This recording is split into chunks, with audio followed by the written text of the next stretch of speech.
been hearing about this one. Great job. Great job. Thank you very much for being here. It's an honor and very important time in our country.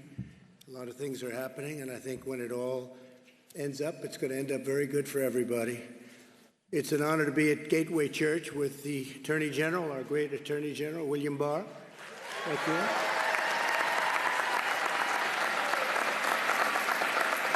And my friend Ben Carson, who's done a fantastic job at HUD, Secretary. And a young star, Jerome Adams, General. Where is Jerome? Jerome?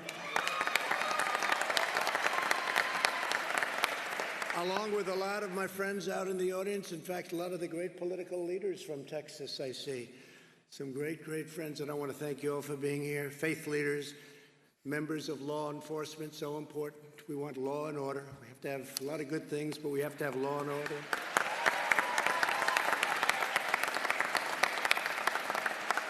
Got to have some strength. You have to have strength. You have to do what you have to do. And you look at Seattle. We just came in. We just see over the screen, and we've been hearing about it. Bill and I were talking about it. The law and order. Look at what happened in Seattle. They took over a big city, Seattle. It's a chunk of it, a big chunk. Can't happen. That couldn't happen here, I don't think, in the state of Texas, could it? I don't think so. I don't think so.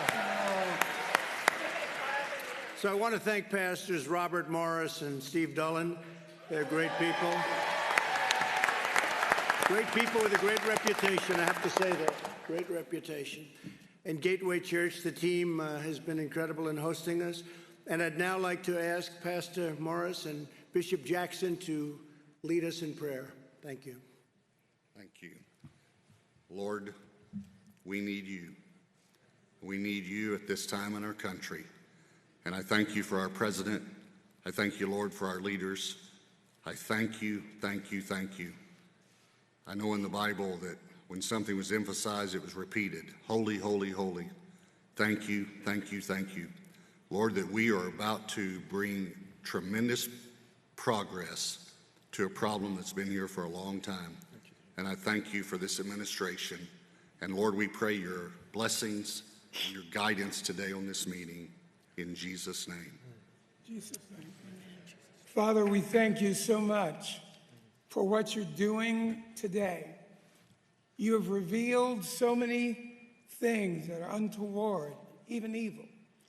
But we ask, according to Isaiah 50, verse 4, that you would give us the tongue of the learned, that we should know how to speak to the heart of this nation. Give us a word in season to him that's weary, and waken us morning by morning, God, that we would hear and speak. We have a great, courageous president who's a problem solver. And let him speak as your mouthpiece and act as your instrument. And we thank you for this time. Amen. Amen. Thank you very much, Bishop. Thank you. Thank you very much. I want to thank you, Bishop, and thank you very much, Pastor. That's great. And we're going to be discussing some pretty important things today, I think. It's all important, but the timing of this is very appropriate. This was set up actually a long time ago, but the timing is very appropriate. We are here to listen to community and faith leaders. We're going to be hearing from a lot of the good ones, some of the great ones, but a lot of the good ones, and to present our vision of advancing the cause of justice and freedom. From day one, I've been fighting for the forgotten men and women of America, and I think we've been doing a great job of it. We've been doing a lot in many other ways, but it gets lost a little bit sometimes. Bishop, you know that. It gets lost. We've done so much, and a lot of the things that we've done that we're very proud of gets lost. Like we got criminal justice reform passed, and they've been trying to do it for many years, and they haven't been able to get it passed. We secured permanent and record-setting funding for HBCUs, that's historically Black colleges and universities. It's all done. We created tens of thousands of jobs with opportunity zones. Tim Scott, and we had great senator from South Carolina that many of you know. He came with an idea, and I thought it was a great idea, and we got it done. A lot of people said that could never happen, but nobody thought it would be successful like it is. Tens of thousands of jobs and investment in communities where that money wouldn't go. And we achieved the lowest black unemployment in the history of our country prior to the plague coming in from China. And we'll get it back again soon. It'll happen soon. That'll happen very soon. In recent days, there's been vigorous discussion about how to ensure fairness, equality, and justice for all of our people. Unfortunately, there are some trying to stoke division and to push an extreme agenda which we won't go for, that will produce only more poverty, more crime, more suffering. This includes radical efforts to defund, dismantle, and disband the police. They want to get rid of the police forces. They actually want to get rid of it. And that's what they do, and that's where they'd go.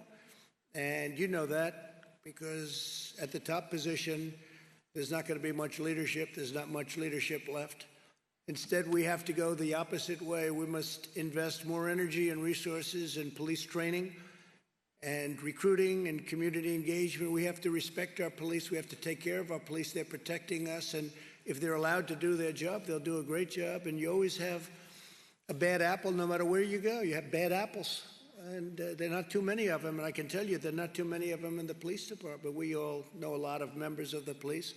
I was listening today, and a friend of mine was on, very important person, said some of the best people he's ever met are policemen, law enforcement people. And they're taking care of people that in many cases they never even met before. And at great danger, at great risk. They get shot for no reason whatsoever other than they're wearing blue. They get knifed. You saw that the other night. It was a horrible thing. But there is no opportunity without safety. In Chicago, 48 people were shot and 18 people were killed in one day, Sunday, May 31st. Think of that. 48 people shot, 18 people killed. You don't hear about it too much. Every child should be able to grow up in a safe community, free from violence and fear. They've taken a lot of the police protection away in Chicago, and they have great, great police in Chicago. I know Chicago very well, but they're not allowed to do what they can do better than anybody. They could do the job very easily. Americans are good and virtuous people. We have to work together to confront bigotry and prejudice wherever they appear, but we'll make no progress and heal no wounds by falsely labeling tens of millions of decent Americans as racist or bigots. We have to get everybody together. We have to be in the same path, I think, Pastor. If we don't do that, we have problems, and we'll do that. We'll do it. I think we're going to do it very easily. It'll go quickly, and it'll go very easily. We have so many different elements of strength in this country. We have such potential in this country. We have the greatest potential. We have the greatest country in the world. But we get off subject. We start thinking about things that don't matter or don't matter much.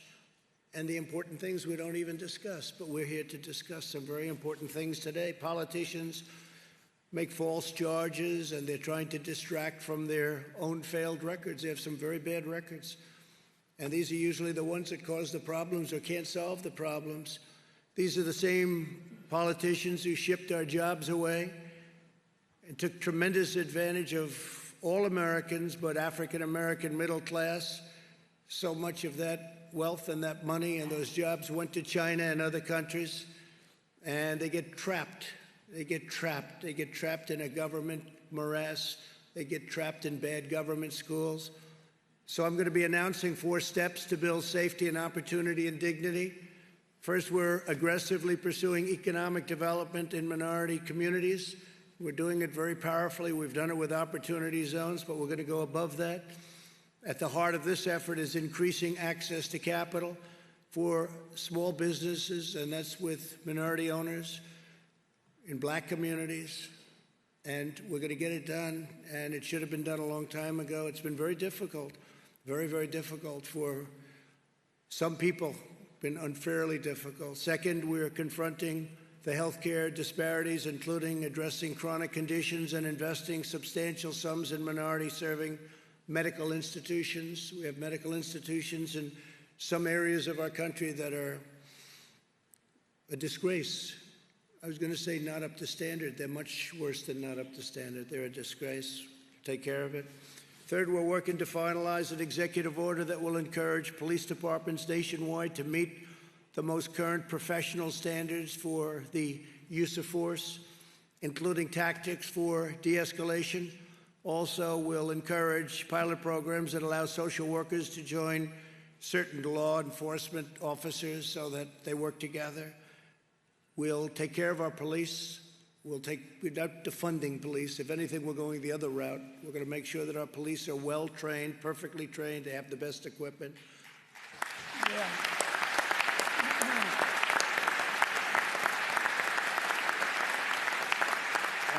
Some of the things that we have heard, because I know a lot of the people in the audience and they're professionals and what they do, and they're successful people, and we're hearing things that are not even thinkable. I've never even heard of this before last week. It was like, it started about a week ago where I heard they want to close up all police forces. That's what their attack on a very liberal governor in the state of Washington is. We want the police force closed. It's not like they want to sort of bring a little money into something else. They want it actually closed. And I'm thinking, what happens late at night when you make that call to 911 and there's nobody there? What do you do? Whether you're white, black, or anybody else, I mean, what do? You're dialing and there's somebody breaking into a house and it happens to be a violent person. There are violent people around, Pastor. Even you will admit that, right? Yes. We want to think the best, but you have some very violent people. And when they're breaking into your house at 12 o'clock in the evening and you're sitting there and you don't have a police force, they're actually talking about not having a police force. Well, that's not happening with us. We're going to have stronger police forces because that's what you need. In Minneapolis, they went through 3 nights of hell, and then I was insistent on having the National Guard go in and do their work. It was like a miracle. It just, everything stopped. And I'll never forget the scene. It's not supposed to be a beautiful scene, but to me it was, after you watch policemen running out of a police precinct.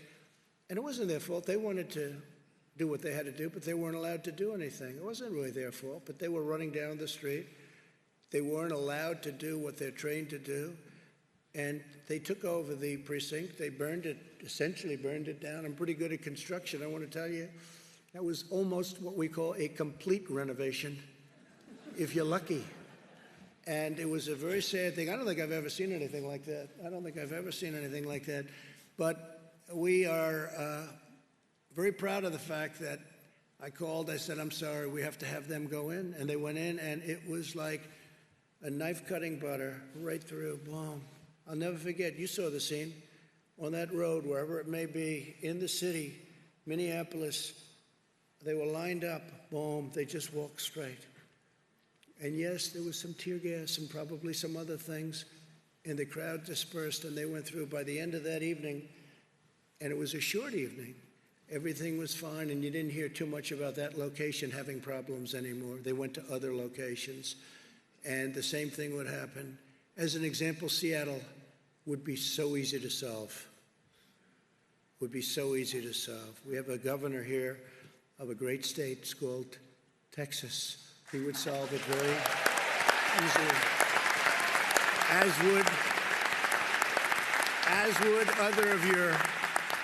would other of your political leaders, including your lieutenant governor. They would solve it very easily. It's a lot of it's common sense. I don't even think it's courage. I think it's probably more courageous the other way, because I wouldn't want to be doing it the other way.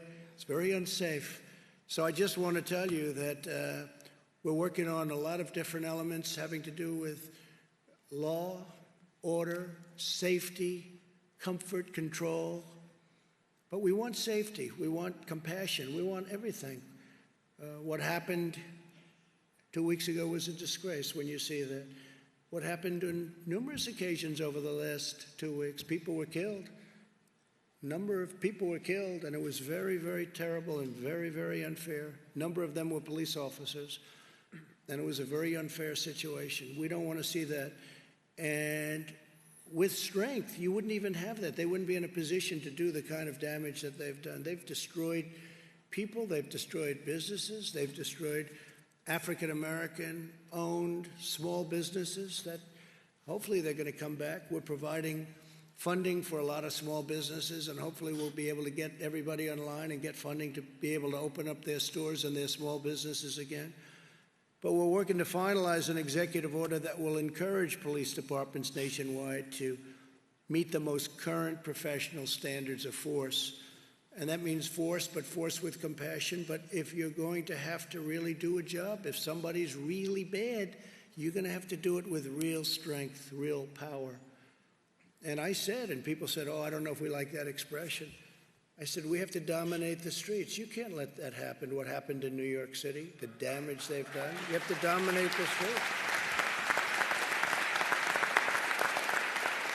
And I was criticized for that statement. I made the statements, we have to dominate the street. And they said, oh, that's such a terrible thing. Well, guess what? You know who dominated the streets? People that you don't want to dominate the streets. And look at the damage they did. So I'll stick with that. And I think most of the people in this room, maybe every person in this room will stick with that. And we're doing it with compassion. If you think about it, we're dominating the street with compassion because we're saving lives and we're saving businesses. We're saving families from being wiped out after working hard for 20 and 30 years. I saw the one woman, she worked 35 years building a store, and in one night it was totally wiped out. It's terrible. And fourth, we're renewing our call on Congress to finally enact school choice now. School choice is a big deal. Because access to education is the civil rights issue of our time, and I've heard that for the last, I would say, year, but it really is. It's the civil rights issue of our time. When you can have children go to a school where their parents want them to go, and it creates competition, and other schools fight harder because all of a sudden they say, wow, we're losing it, we have to fight harder, it gets better. So many different ways. But there are groups of people against that. You have unions against it, you have others against it, and they're not against it for the right reasons. They're against it for a lot of the wrong reasons, and we're going to get that straight. Now, we've done a lot of it. We've had tremendous success with choice. We had choice in a lot of ways. We also have choice in the military. You know, before I came here, the vets would wait online, Pastor. They'd be waiting. It wouldn't be acceptable to you. I know it wouldn't be acceptable to the bishop. I know it's not going to be acceptable to you. They'd wait for 4 or 5 weeks to get online, a vet, where they were sick, they were feeling badly, and they'd get online and they'd say, there's a 6-day wait, sir. There's a 2-week wait. There's a 1-month wait. And you'd have people online that weren't very ill, and they'd be terminally ill before they got to see a doctor. They'd die. And for years and years, they've been trying to get veterans' choice. That means if you can't get to a doctor reasonably quickly, you go outside, you go to a local doctor around where you live, and the government pays the bill. And by the way, it sounds expensive. It's very cheap by comparison. It's actually much better. Now, most importantly, we take care of our vets. By far most importantly.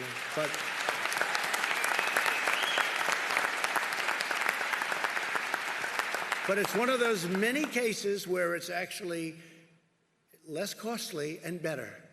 Sometimes you'll see a building, it costs less money than another building that costs more because the one that built the one that costs more, this one looks better. The one that's cheaper, it looks better. They say, how much more did you spend for that building? Actually, we spent less. You can do that. It's called, you have to know what you're doing, if you know what you're doing. That's only good for the real estate people in here, of which there are plenty, by the way. So I just want to thank everybody. This is a tremendous place. This is a great city. This is a great, great city, and with tremendous people and tremendous pride. And I say the same for the state of Texas. You know, your governor came to me and he said, when you had your bad hurricane 2 years ago, I gave so much money to Texas, more. He kept coming, more. How about here? How about... So finally, you know, though, we took good care of Texas. Is that right? We took such good care of Texas. They were looking for the next hurricane. They said, when's the next hurricane? But they had a big one. And they say you had the largest water dump ever. It just didn't stop. It came in, and you thought it was gone, and then it went back out, and it reloaded, right? And it happened 3 times. And your governor came and he wanted to build a barrier so that water would hit the barrier, wouldn't come into certain parts of Texas. He called me, he said, sir, I just have one more request. This is after we gave $28 billion, sir, $28 billion. I mean, we watch the pennies, but when it comes to Texas, we don't watch them too closely, okay? And he said, Governor Abbott, he said, just one more request, and it's a very small one, sir. We have a way of building a wall. It goes up and down. It moves with the tides. I said, that sounds expensive to me. It moves with the tides, and it's not a lot of money. Could I ask you to do me one small favor and approve it? I said, how much is it? Sir, it's only $10 billion. And I said, start working on it, right? I said, start working on it, because we can do things to get rid of those. You get hit pretty hard here. They get hit pretty hard here, don't they? Were you affected very much when you had, during the hurricanes itself? We had a lot of people who were displaced that came to this area. Yeah. Well, we took good care of everybody. So I just want to say this is one of my favorite places. I know we're doing very well here. During the last process, they kept saying that Texas is too close to call. And friends of mine in Texas would say, it's not too close to call. You're going to win in a landslide. And I said, well, they keep saying. Well, we had one man got on television, actually, and he said, I don't know where you come from, but I don't think this is too close to call. I think he's going to win by a lot. We won by a lot. It was 8 o'clock, and the polls were closed, and they said, Donald Trump has won the state of Texas. And he said it simultaneously, so. And we're doing good here again. But, you know, one of the things I have to say, because this is big oil territory, I think we've done a fantastic job with bringing back the oil in a rapid fashion. That looked pretty bad.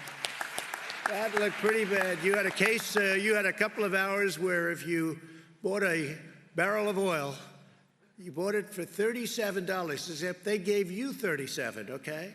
There's never been a thing like that ever. Now I see that it's getting close to $40 a barrel, and you're back in business, and we got it done fast. And we got Russia together with Saudi Arabia, and they cut production, and they got it back fast, and we're very, very proud of it. The supply changed rapidly with COVID-19 or whatever you want to call it. I'd never heard so many names. You have about 30 names you can call this thing. I call it the plague from China. It's a plague. And it's not good. And it's not good, and it's could have been stopped. It could have been stopped in China, but they decided not to do that, and we'll have to figure that one out, won't we? So I just want to thank everybody very much for being here. This is a very spectacular place, and I want to introduce Attorney General Barr and Secretary Carson to say a few words, along with the Surgeon General, who has been a real young star in the administration. And please, if I could, Bill, take over, please. Thank you very much. Thank you, Mr. President. Thank you.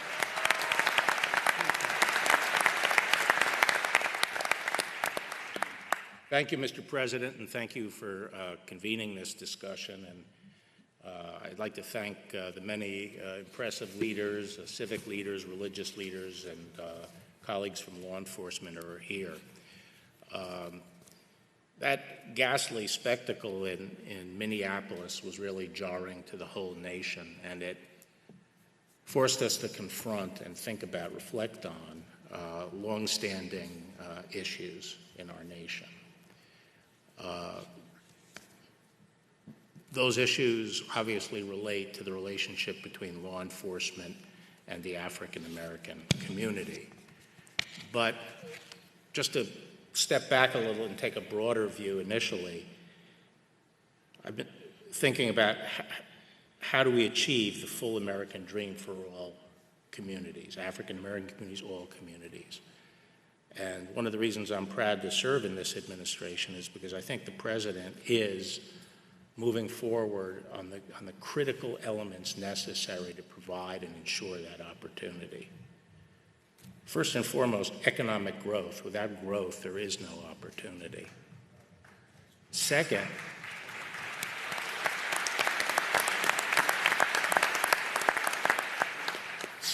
education. I think Condi Rice said a few years ago, it's the civil rights issue of our time, because without a good education, we are not allowing our young people to seize their opportunities and pursue their dreams.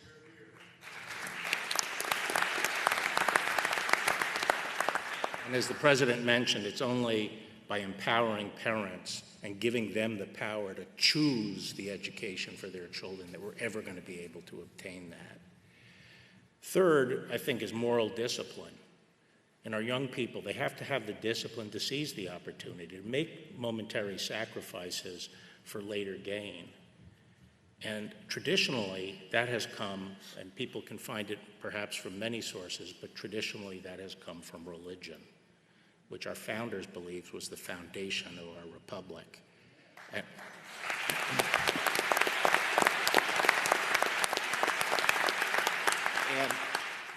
And we have to stop policies that undermine religion or relegate religion out of the public square.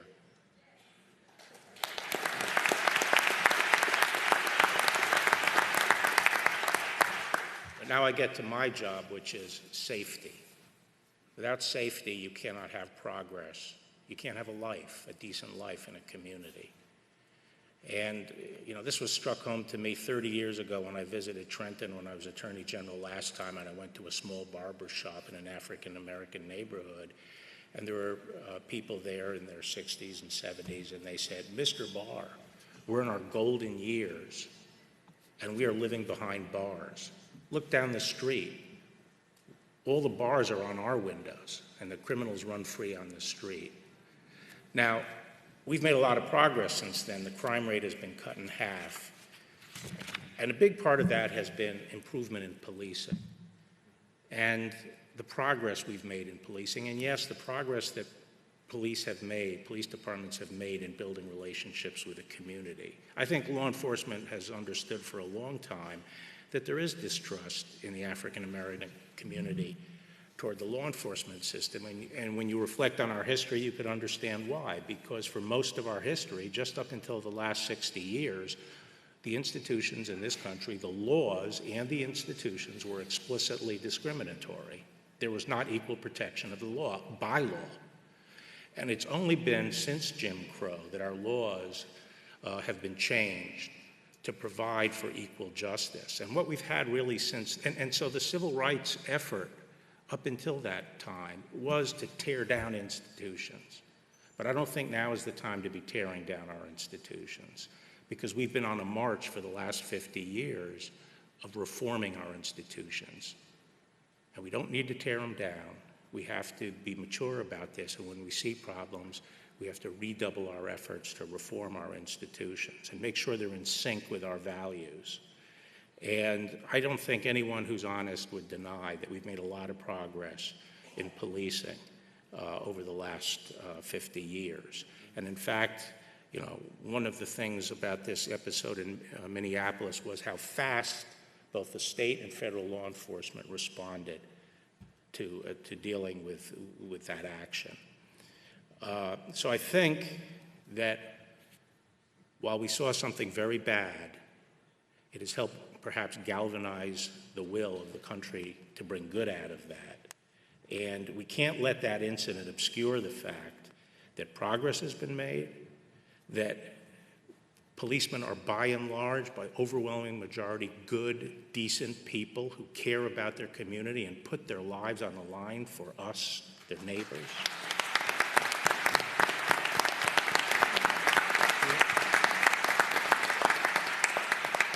And we can't lose sight of the fact, and can't let this event obscure the fact that the real oppression and danger to our communities comes more from violent crime and lawlessness than it does from the police. Now, we've never had a president who's more committed to reforming law enforcement. And he's done that with the First Step Act and with the first police commission since Lyndon Johnson. And I'm very optimistic about what we're going to be able to do, given his leadership, but also given the leadership of our police forces, which around the country increasingly have become better and better led.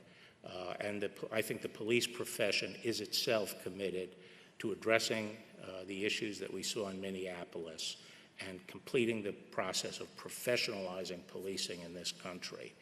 And as the president said, we're working on a number of things through the commission that he set up and also through an executive order to propel that process even faster by looking at how we can encourage the adoption of guidelines about the use of force that are acceptable both to the community and to the police profession, but also to encourage certification of police forces, and also through such activities as increasing grants to encourage the use of co-responders. More and more our police are being asked to deal with problems that hasn't previously been the problem of law enforcement.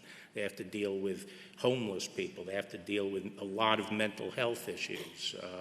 They have to deal with drug addiction, the drug addicts and so forth. And providing some additional support to the police in these areas is going to be important. So let me just say that the Department of Justice is committed to support the President's efforts here, do all we can to bring good out of this bad incident. Thank you.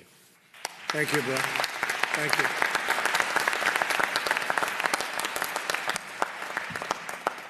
Surgeon General, please, go ahead. Secretary You want to go? President's gonna Go ahead. Why don't you go, then Ben will go. Is that okay? All right. Good. Go ahead. Well, thank you, Mr. President. I appreciate it.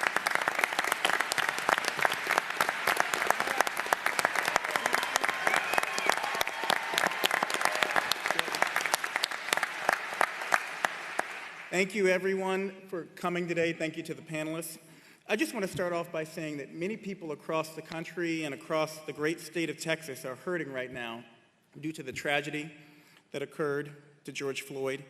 And I just want to extend my condolences to the Floyd family and to the entire Texas community, because I know that you all live together, you work together, you play together, and you hurt together here in Texas. And so I want you to know that I feel that for you.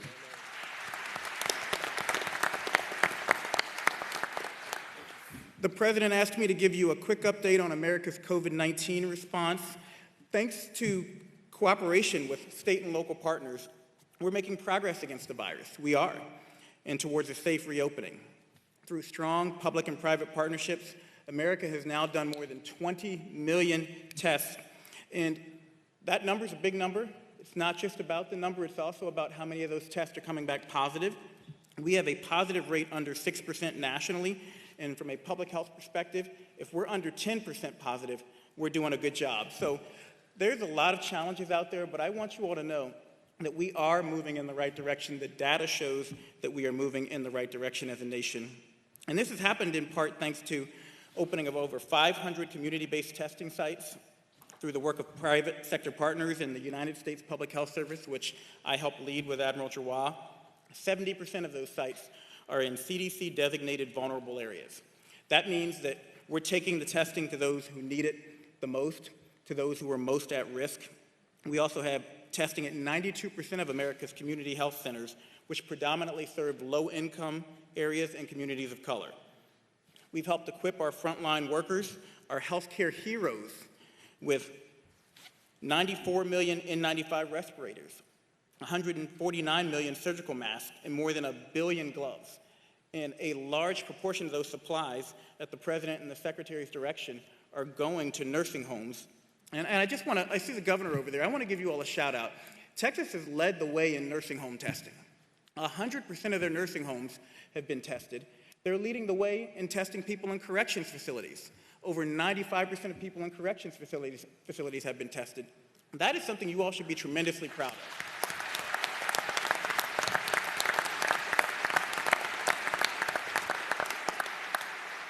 And these efforts have allowed states to proceed with a safe reopening while we work with states to monitor the incoming data. We know we're going to have clusters while we respond to spikes, and we adjust policies as needed. But I want you to know that safe reopening is crucial for other areas in health, too. We need Americans to be able to return to cancer screenings. My wife just finished cancer treatment. If she'd had to wait 6 months to get her cancer screened, she might not be here today. We need people to get their surgeries. We need people to get their vaccinations. 4.2 million children are behind on vaccinations now because of the COVID closures. We know every 1% increase in unemployment equates to a 1.3% increase in suicides. 1.3% increase in suicides. So we want to reopen safely. We also have to remember that being shut down has health consequences beyond COVID. We know that being out of school is bad for your health. We need to get our kids back in school safely.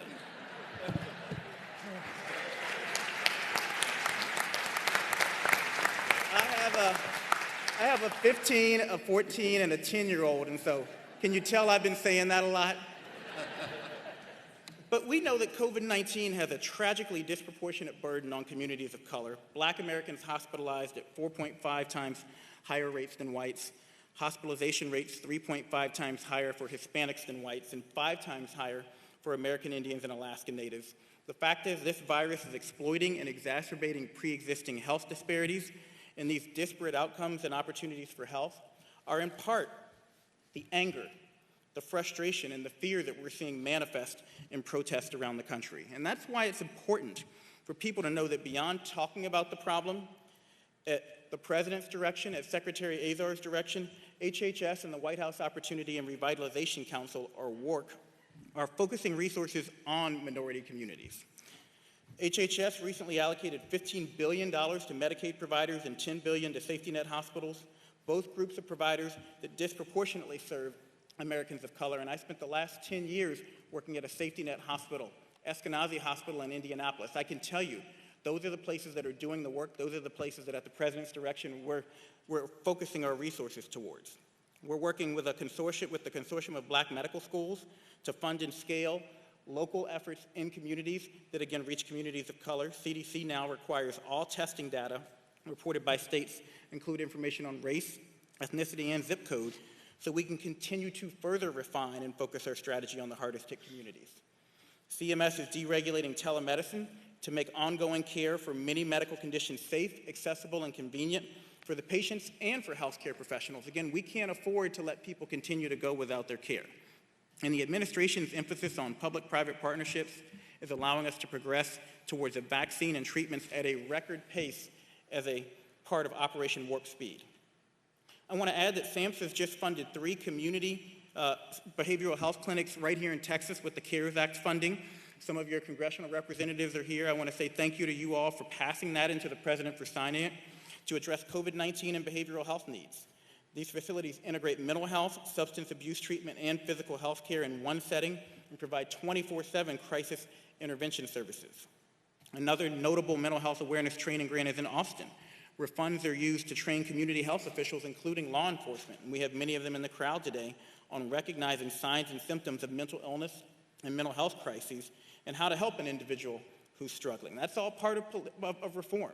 That's all part of reform in the positive direction, giving our frontline workers the tools and the training they need to be able to take care of these difficult situations.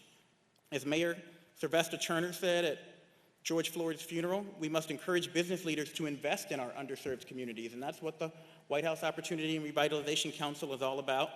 I have an upcoming Surgeon General's report on community health and economic prosperity, which aims to mobilize businesses to invest deeply and over time in the health of their communities. Finally, to focus on chronic conditions that disproportionately impact Black and brown people and may worsen because of COVID, Secretary Azar has instructed my office to accelerate the release of 2 calls to action, the first on maternal health, addressing the fact that women of color suffer more complications and a much higher risk of dying around childbirth. Black women are 4 to 5 times more likely to die around childbirth than white women. Native American women are more likely to die around childbirth than white women. And that's after you control for income, after you control for education, after you control for every known factor that we have. My second call to action is on hypertension control for all Americans. Hypertension is common, it's costly, and it's treatable, and yet control rates are low and stalled, especially in communities of color. So I just want to close by saying that as we reopen, the basic public health recommendations we've emphasized remain important. We've flattened the curve, but that doesn't mean that COVID has gone away, that it's any less contagious, that it's any less deadly to vulnerable communities. So if you don't want to listen to me, listen to Hall of Fame pitcher Nolan Ryan. Nolan Ryan filmed a PSA at the governor's direction, and he said, number 1, wash your hands. Wash them more than you've ever washed them before in your life. Number 2, follow your local and state guidelines around social distancing. This virus likes to spread person to person. So the more we can keep distance between people, especially people we don't know, the harder it is for this virus to transmit. And number 3, this isn't me speaking, this is Nolan Ryan, Hall of Fame pitcher here. When you're in a public place where it's difficult to keep a distance, like the grocery or pharmacy, The CDC recommends wearing a face covering to protect your neighbors in the event that you have COVID and you don't know it. Up to 50% of people who have COVID are asymptomatic. So thanks to the hard work of so many healthcare and public health professionals and the commitment of the American people, I want to reiterate, because you don't hear this enough, that we are making huge progress in the fight against COVID-19. And as a member of the task force, I can tell you that we frequently talk about the great work Texas has been doing up until this point to keep the people of Texas safe, to keep the most vulnerable members of their community safe. And with every American's help, with your help, Texas, we'll keep making progress. We're going to beat this virus. And thank you for the opportunity, Mr. President. Thank you, Texas. Thank you very much, Surgeon General. Thank you.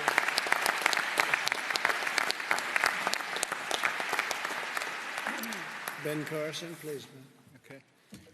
Well, thank you, Mr. President, for your leadership and your courage. I don't know of anybody who could stand up to all the criticism you get every day. 24. Do we have a chair? Thank you. You know, our nation is continuing a path of renewal and recovery from the coronavirus pandemic. But since the beginning, the President has talked about being a champion for the forgotten men and women of this nation. That's exactly where we've been concentrating. And it's been an honor to serve in an administration with that goal.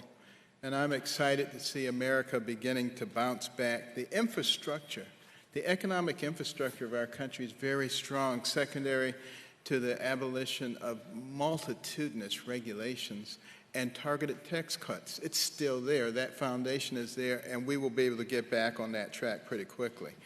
But to help speed this rebound, the White House Opportunity and Revitalization Council was formed to really help the long-forgotten communities achieve economic opportunity.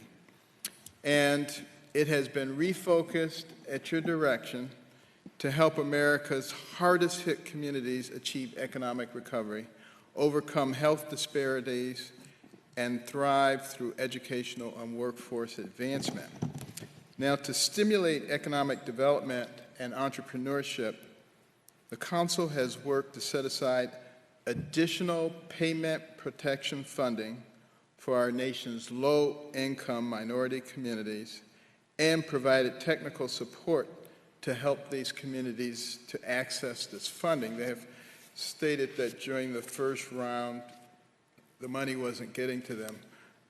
We are addressing that, and I want to thank all the different agencies. Virtually every governmental agency has contributed significantly to refocusing and addressing these problems.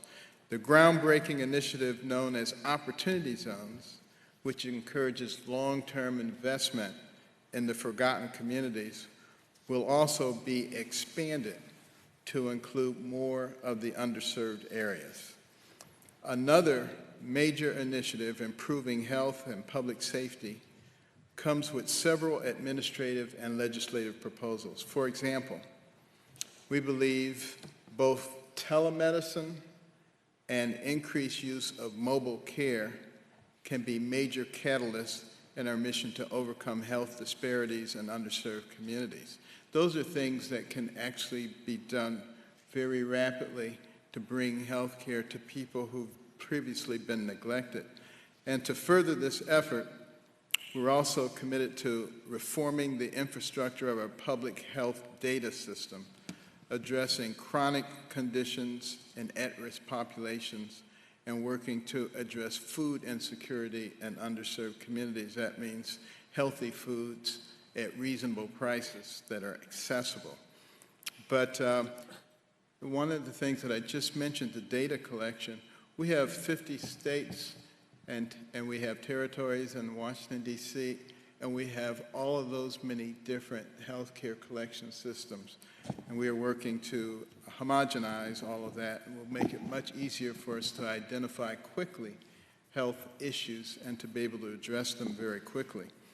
Other legislative proposals, such as advancing national broadband access and investment in minority-serving medical institutions, will also play a major role in improving the well-being of these forgotten communities. Making sure that we have broadband access will give access to remote learning. We will have the possibility of taking the very best biology teacher and instead of putting them in front of 30 students, putting them in front of 1 million students, so that those students who've been neglected during all this time and relegated to places where they're not getting an appropriate education will be able to access those things. But to guarantee the fruits of these efforts and that they're long-lasting, we understand the need to go forward with a long-term view through our focus on education and workforce development. Education and workforce development is what leads to real independence for people. And the Council supports empowering disadvantaged students with dual enrollment opportunities, the creation of new short-term education and career pathways, and increased access to capital for our nation's HBCUs. School choice measures, presidential scholarships, and second chance Pell Grants to reintegrate formerly incarcerated individuals are initiatives that will prove valuable investments in our country's human capital. And we must remember these innovative new approaches in education and workforce development are nothing less than an investment in our future. We only have 330 million people in this country. Sounds like a lot of people, but compared to China, it's a quarter of what they have. India, it's a quarter of what they have. And we have to compete with them in the future. So we need to develop all of our people. And, education in particular played a big role in my development. I was not a particularly good student, and that's putting it mildly. Everybody thought I was stupid, except my mother. She was always saying, Benjamin, you can bring home much better grades than this. But I would agree that I could, but I didn't. But interestingly enough, my mother studied the homes that she cleaned as a domestic.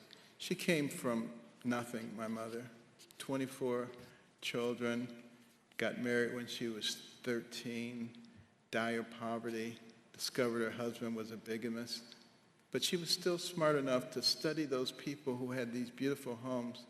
And she figured that the reason they did so well is because they were well educated. And they read a lot. And they didn't watch a lot of TV. So she came home and imposed that on me and my brother. And we were not happy campers, let me tell you. If it were today's world, we would have called social services and they'd taken her away. But what a difference it made, starting to focus on education, starting to read books, to read about people from lots of different backgrounds, entrepreneurs and scientists and explorers and surgeons. And I begin to recognize that the person who has the most to do with what happens to you is you. It's not somebody else. And nobody can stop you once you decide that that is the case.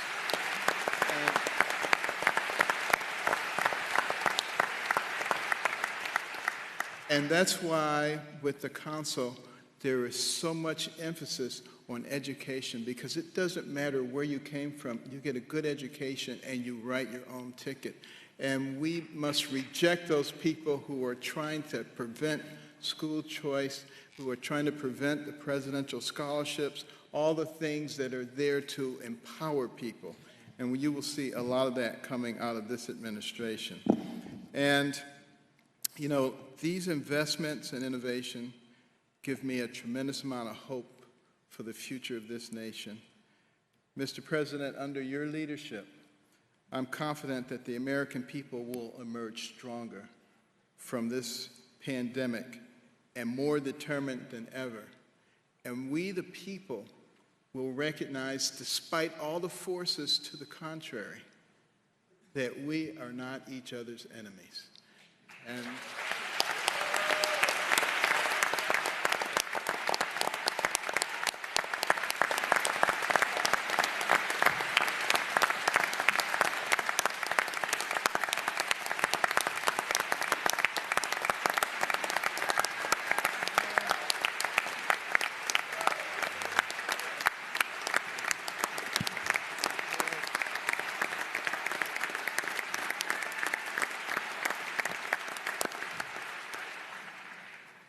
Great. Thank you, Ben. Well, that was pretty good. Standing O for Ben. He's used to that. He's used to it. Great job, Ben. He's done a fantastic job at HUD, I have to tell you that. How about Scott? We'll go quick, Scott, so we'll get something. But Scott Turner is, he's a star. He's a young star. Go ahead, Scott. Well, thank you, Mr. President, and thank you for your leadership and giving me the opportunity to shepherd the White House Opportunity and Revitalization Council. And so thank you. And it's also been a great joy to work on a daily basis with Dr. and Secretary Ben Carson. And so, Dr. Carson, thank you for your leadership and your trust and confidence in me. I just want to deliver some good news along with Dr. Carson and everyone on the panel. You know, oftentimes you don't hear about the work of opportunity zones, but the Tax Cuts and Jobs Act that the President signed into law in 2017 created the Opportunity Zone Initiative. And the President created the Opportunity Zone Council. And that council was made up to take 18 agencies, 15 federal and 3 state and regional partners, and move in a singular motion to direct resources into our most distressed, vulnerable, forgotten communities. And with this, and that is, it's a tremendous time. And so our agencies on the council direct these resources. We found 270 action items to go directly into distressed communities to help the vulnerable people of America. And we've built tremendous coalitions, partnerships on the ground. We've been to over 60 cities. I've been to every one of them over the last year to visit people on the ground, education leaders, faith leaders, community leaders, business leaders, elected officials, Democrat and Republican. See, the thing about poverty, it doesn't care what party you are. The thing about revitalization, it doesn't care what party you are. We're coming together as a people for the good of the community. And oftentimes you may not hear about this, but we sit at convenings such as this with all of these stakeholders at one table to have the hard conversations. What is the pain of the community? Why is the community distressed? And what can we do together, both black and white, Democrat and Republican, come together for the good of this community, for long-term sustainability, for generational impact. And because of that, because of these partnerships, because of this collaboration together, and many people all at this table have been working together to bring about generational impact. So long after we're gone and history tells the story, the Opportunity Zones is more than just a program. It's more than just a concept. It is a mission that is to outlast all of us. And I tell you that as you're here, because a lot of times people see a government program as just a check the box. This is not a government program. This is built from the grassroots, from the bottom up, to affect the people in America.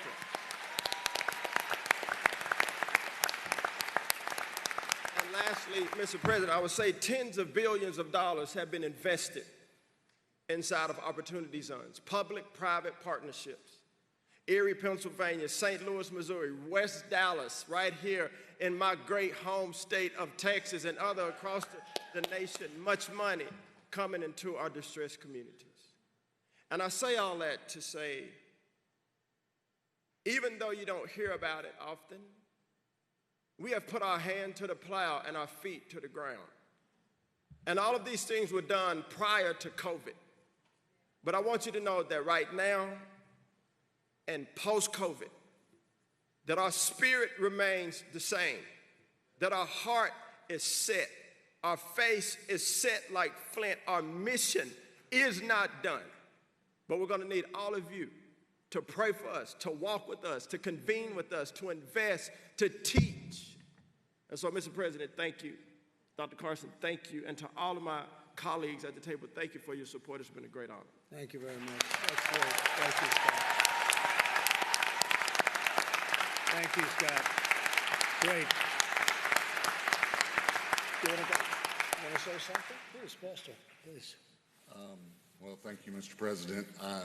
I just was thinking about that 30 years ago, I was serving as associate pastor at a small church, and I asked Bishop Harry Jackson to come and teach us on race relations, to teach us what we didn't know, because we don't know what we don't know.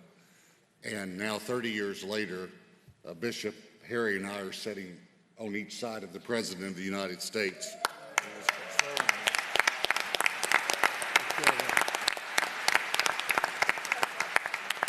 He was concerned about healing a problem that we've had in our nation for a long time, but not just addressing one part of the problem, but housing. We have the Secretary of Housing, Education, Justice here.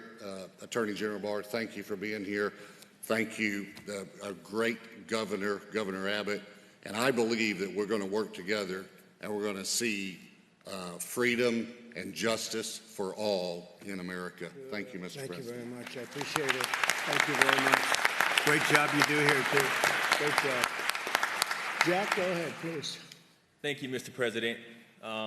Thank you, Pastor Morris, for offering your church. I think right now, like any other time in our nation's history, we need God. Yeah.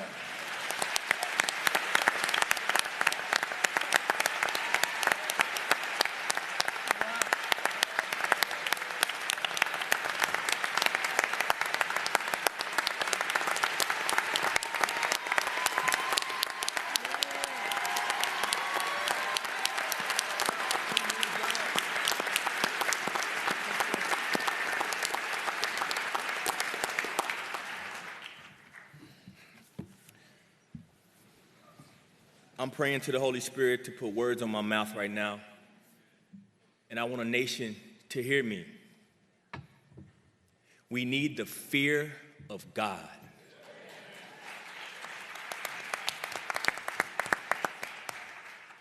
Mr. President, you're the only Republican I've ever voted for.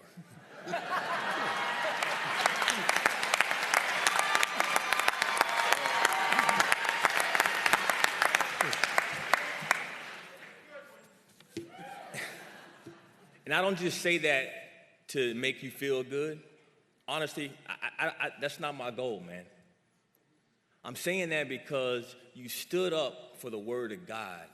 And as believers, as the church, we have to pray for our president and have his back. When you raised that Bible up after those folks burnt that church, we are in a spiritual warfare. Yeah, that's right.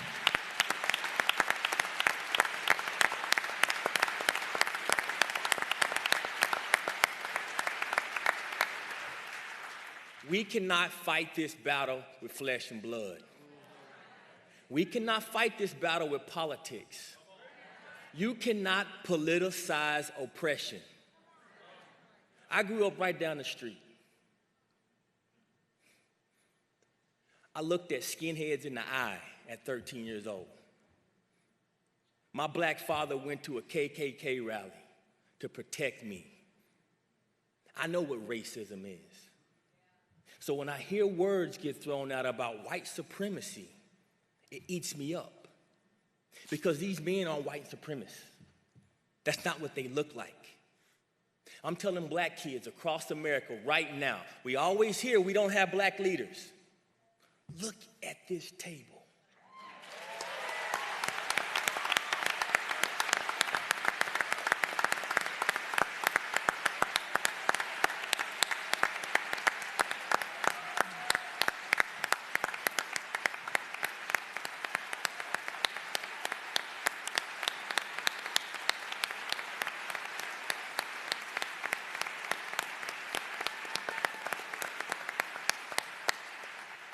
We are not as divided as our politics suggest. We are not as divided as our politics suggest. But I tell you what, this president, when I walk into my prisons, I'm blessed. I teach in prisons across our nation. Men who are broken, the most broken men in our country. Our Bible teaches us to serve those in prison. Our Bible teaches us to serve the poor.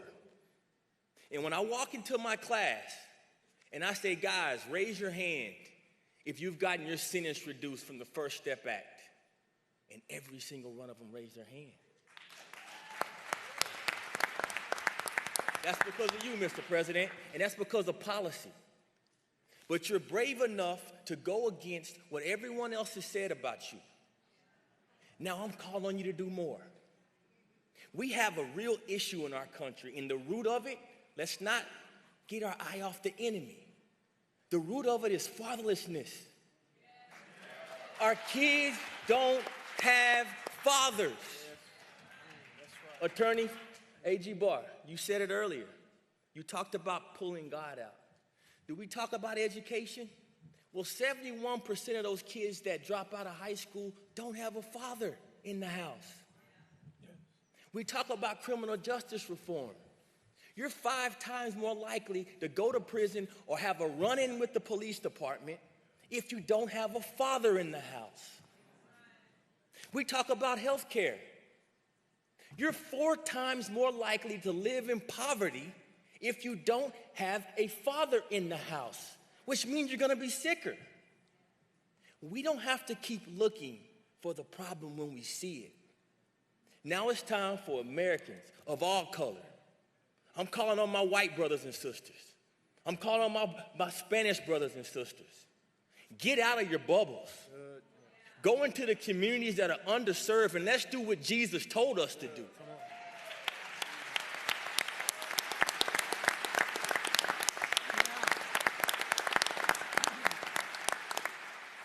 We can bridge this gap of fatherlessness.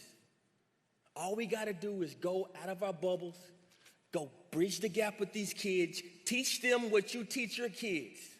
We all have rooms in our homes for a couple little boys to come in and play with our sons and daughters. Let's bridge the gap through love, through Christ, and through being what we all know we are, and that's one America. God bless America. Thank you very much.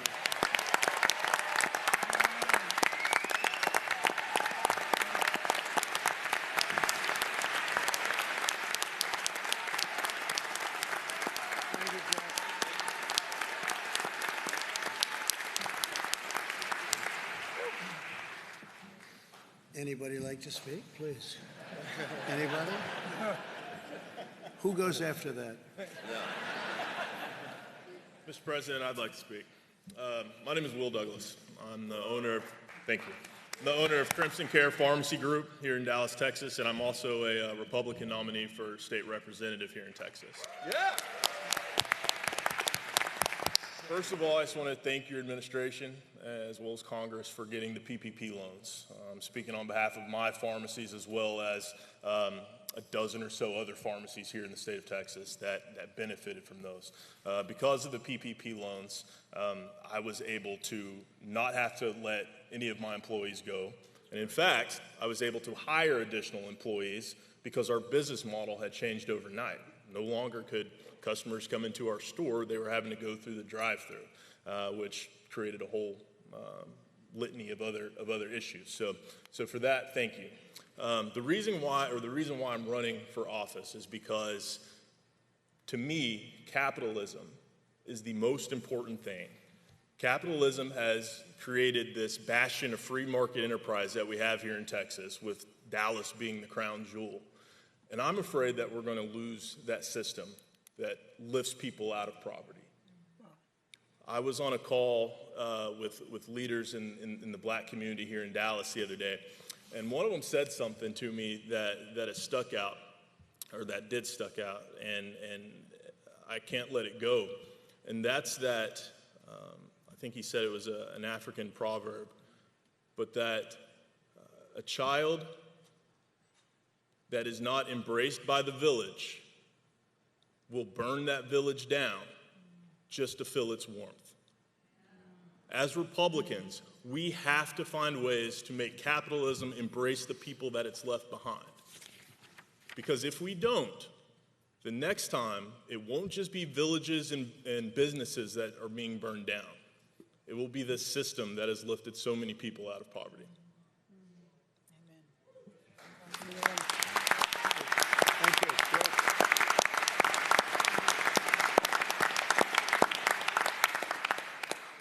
So, Mr. President, I'll be short.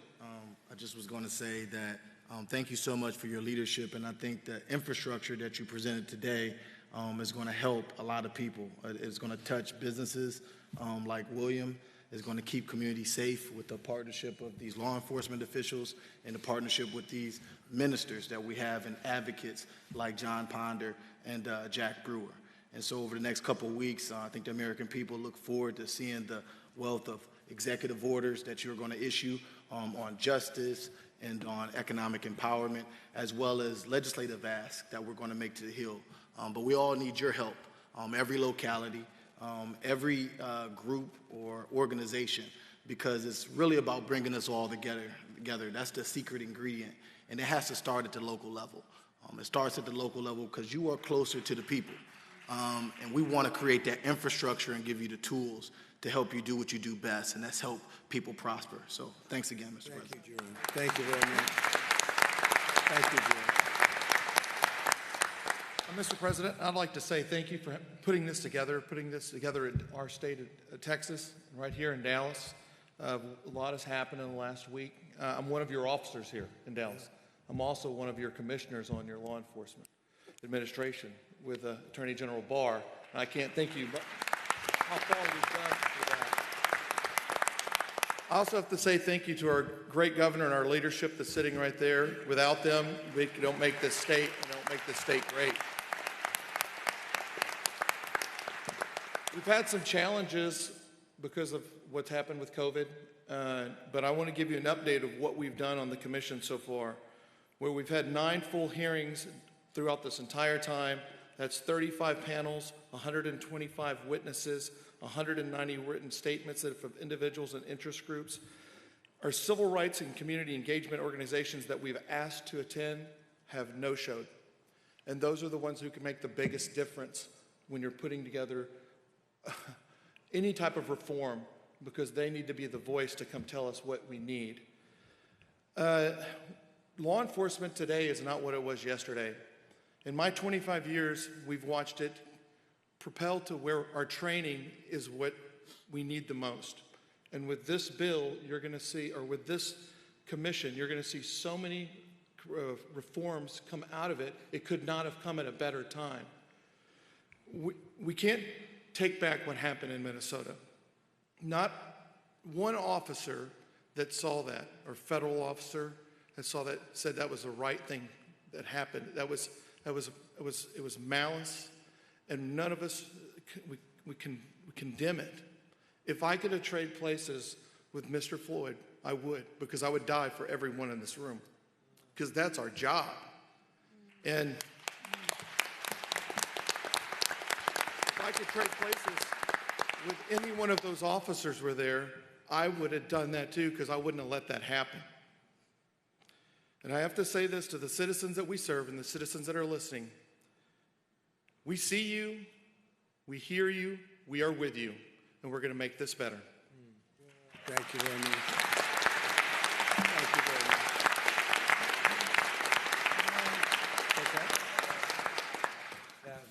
Mr. President, I just want to thank you for your leadership. Echoing sentiments of some of my colleagues up here today, thank you for your stance on criminal justice reform. Thank you for not forgetting about the forgotten people. Thank you for your commitment and your support to the men and women of law enforcement in this country, and it is so very important. My name is John Ponder. I'm the CEO of a ministry called Hope for Prisoners. And what Hope for Prisoners does is we work with men, women, and young adults that are exiting different arenas of our judicial system to provide the supportive services to help them to be able to successfully reintegrate back into their home, back into the workplace, and ultimately back into the community.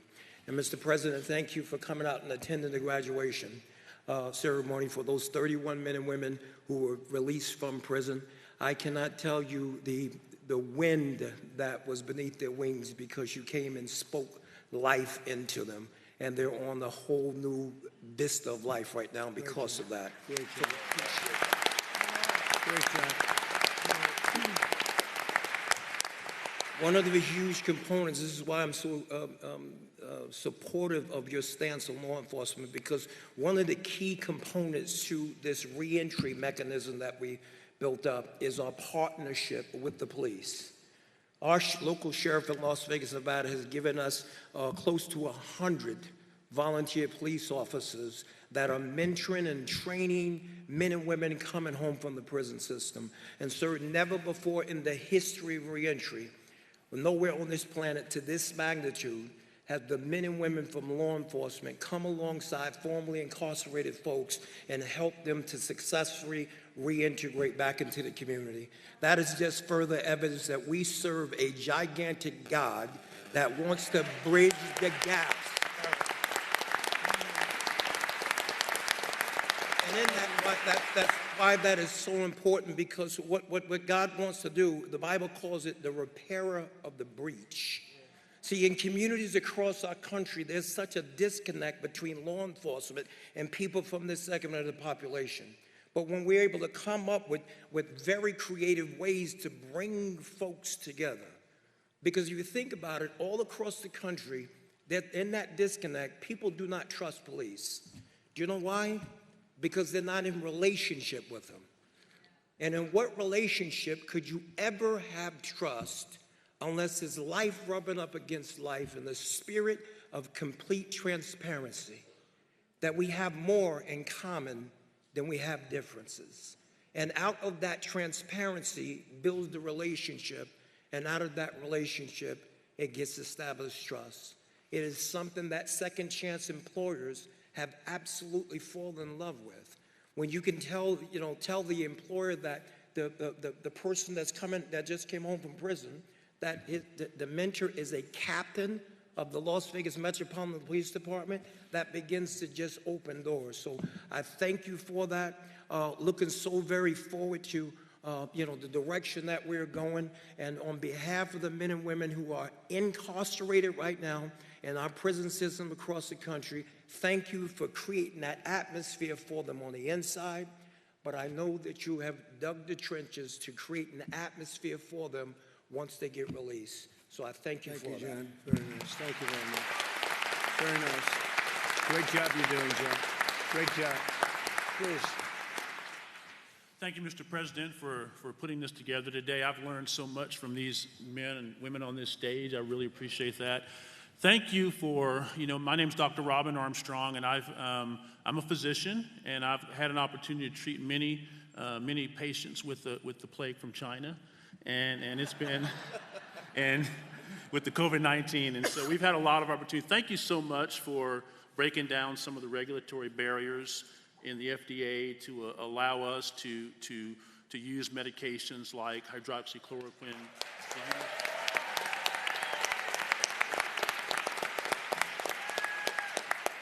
And to use medications like remdesivir and plasma infusions and all those medications that are coming online now. Thank you so much for that. It's been, I had the opportunity to, we had a nursing home in South Texas that had an outbreak of COVID-19, and we saw a lot of nursing facilities around the country that were having horrible outcomes and many deaths. And what we decided to do was commit to this facility and use a medication that you are familiar with, hydroxychloroquine, and we saw tremendous outcomes. And it was with the help of some of our elected officials, our lieutenant governor and the state senator, we were able to get access to those medications. But one of the more frustrating things I've seen has been the resistance of some of the regulatory agencies to be more open to using that. I believe that, I certainly know that COVID-19 has significantly adversely affected the African American community, and I really believe that had there been more of an openness by the regulatory agencies, certainly by our medical boards all around the country, to use medications like hydroxychloroquine, I believe more lives could have been saved. And so I really, I want to thank you for bringing that issue to the forefront, because I believe that it did give us more access to medications. And so it was helpful for us. I believe it saved lives. I believe we could have saved more lives, but I just want to thank you for the work that's been done. Regulations, and you've really broke down a lot of barriers and regulations in the business community. Certainly, I would appreciate what you've done on attempting to repeal Obamacare and all the efforts you've made towards that. That's certainly going to improve access to care. And so I just want to thank you for all you've done, but we need to do a lot of work going forward to make sure that we minister to those who are most vulnerable. And so we really appreciate that. Thank you for all the work that Secretary Carson has done and Secretary Azar has done and our Surgeon General here has done. Thank you for allowing them to have the freedom to be able to innovate and do things and look at the data and make decisions. And so we really appreciate that. And thank you so much. And physicians are very supportive of you. We're really supportive of everything you've done to help bring this very inexpensive treatment to the forefront. And so thank you very much. Thank you very much, Doctor. Appreciate it. Thank you. Please. Mr. President, thank you for this opportunity. I'm humbled to be here. I'm Chief Dooley, Glen Heights Police Department. My experience is based on serving in a large department and a small department. And I can tell you that there is some phenomenal police work being done out here, across the board.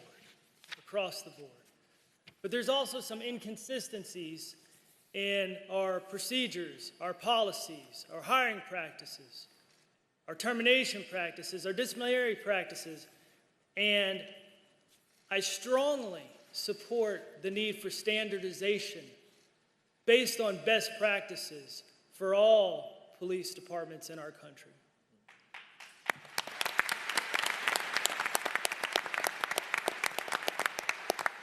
I thank the President for his foresight for making these things come to happen. I know they're coming, and we need it.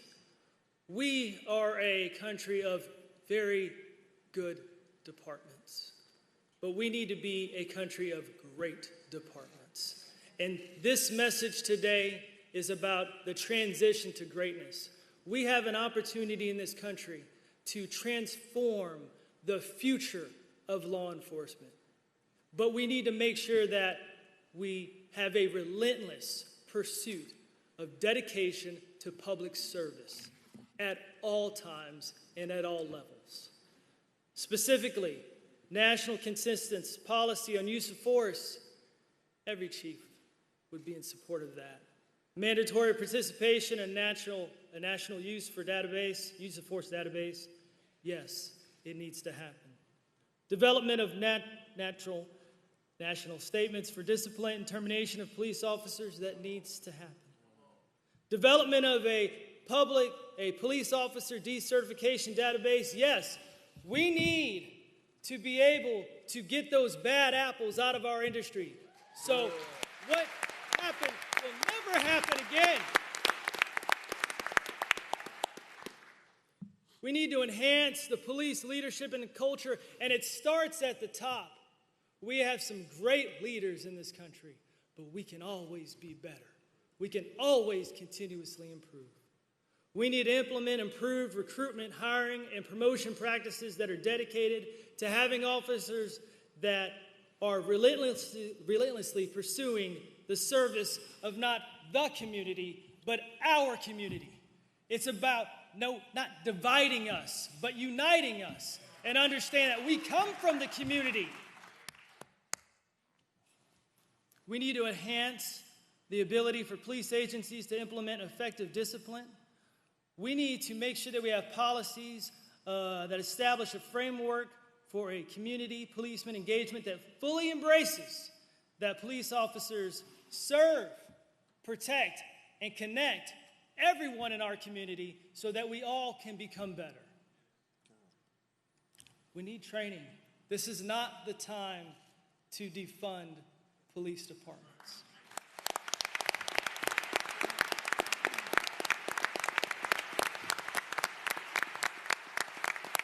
When an organization or a business is struggling to be better, now is not the time to take away those resources. You provide them, and you hold them accountable, and you set expectations, and you manage them so they can be better. That's what you do. We need more training. We need more specific training that's dedicated to service of those that everyone we interact with on a daily basis. Those that are homeless, those that suffer from mental illness, those that need food.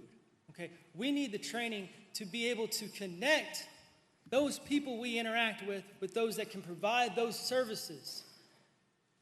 That's what we need in this country.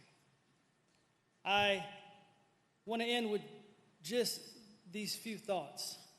I have a very simple saying to my officers that we serve, protect, and connect. And together is better. And as I look around this room, I know that together we will become better and we will take this country to great levels under the leadership of Donald Trump. Thank you, Chief. Thank you.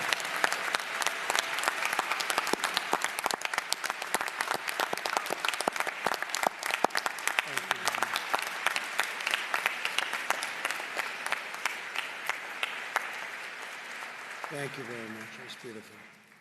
So it's time to say goodbye. We'll be back. We'll be back. And I just want to thank Bishop. You've been my friend for a long time, and I appreciate everything you've done and everything you've said.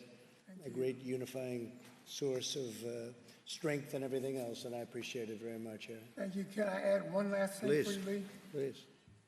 I'm tired of people blaming the current administration and others in our generation. These problems began many years ago. And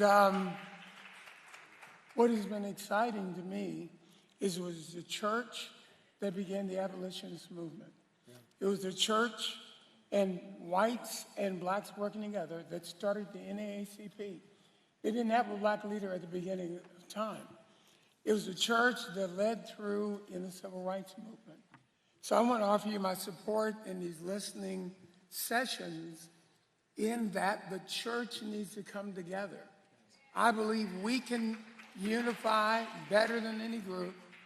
And what we're looking for you to do is to give structural guidance, which you're working on, and you've already brought forth some amazing things. But I want to affirm that Democrats can't kneel down and wear kente cloth and stop black pain. Republicans can't take some one-time act and stop black pain. But I believe we've got a man here who's courageous enough to begin something that's tough and that we're going to this time heal. And so I weep over this. I pray for you, as you know. Thank you. And we believe that we're going to get it right. I got to say one last thing. Being I lost my late wife a couple years ago.